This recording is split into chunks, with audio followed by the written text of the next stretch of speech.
1,00,000 কোটি টাকা শুধু ঋণ শোধ করতে আর ঋণের সুদ মেটাতে চলে যাচ্ছে। এই 1,00,000 কোটি টাকা থাকলে আরো ফ্লাইওভার, আরো রোড ওভারব্রিজ, আরো ইরিগেশন প্রজেক্ট, আরো স্মার্ট ক্লাসরুম, আরো ভালো সুপার স্পেশালিটি হসপিটাল, আরো অনেক কিছু করতে আমরা পারতাম। শক্তপোক্ত দাঁড় করাতে গেলে এই রাজ্য রেভিনিউতে প্লাস ছিল। এই রাজ্য তামিলনাড়ুর থেকেও ভালো, গুজরাটের থেকেও ভালো অর্থনীতি ছিল। লেফট ফ্রন্টের আমলে তারা যেদিন ছেড়ে রেখে চলে যায় 2,00,000 কোটি টাকা ঋণের বোঝা, এখন 8,00,000 কোটি টাকা ঋণের বোঝা। এই ঋণের বোঝা 4,38,000 কোটি টাকার বাজেটে 1,00,000 কোটি টাকা শুধু ঋণ শোধ করতে আর ঋণের সুদ মেটাতে চলে যাচ্ছে। এদিকে কাজ চাই, 2 কোটির বেশি শিক্ষিত বেকার, 1 কোটি ছুঁই ছুঁই পরিযায়ী শ্রমিক বাইরের রাজ্যে, সবাই কাজ চায়। আশা বেড়েছে, ভরসা বেড়েছে।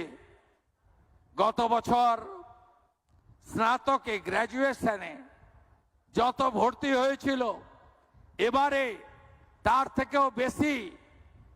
আগে বাবা মারা বলতো এই তৃণমূল সরকার চাকরি দেবে না, তাই মাধ্যমিক পাস করেছিস, উচ্চ মাধ্যমিক আর কলেজে বাবু যেতে হবে না, এত খরচ করতে পারবো না। আমরা এবারের অ্যাডমিশনে কলেজ ইউনিভার্সিটিতে অবাক হয়ে গেছি যে আজকে হাজার হাজার স্টুডেন্ট অ্যাডমিশন নিয়েছে। অর্থাৎ গার্ডিয়ানরা ভরসা করতে শুরু করেছেন যে উচ্চ শিক্ষা নেওয়া দরকার, কারণ বিজেপি সরকার এসেছে, কাজ পাবেন, কাজ হবে। সব সরকারি কাজ দিয়ে বেকারত্বের সমস্যা সমাধান করা যায় না। এই সরকার ত্রিস্তরীয় এমপ্লয়মেন্ট দিতে চায়।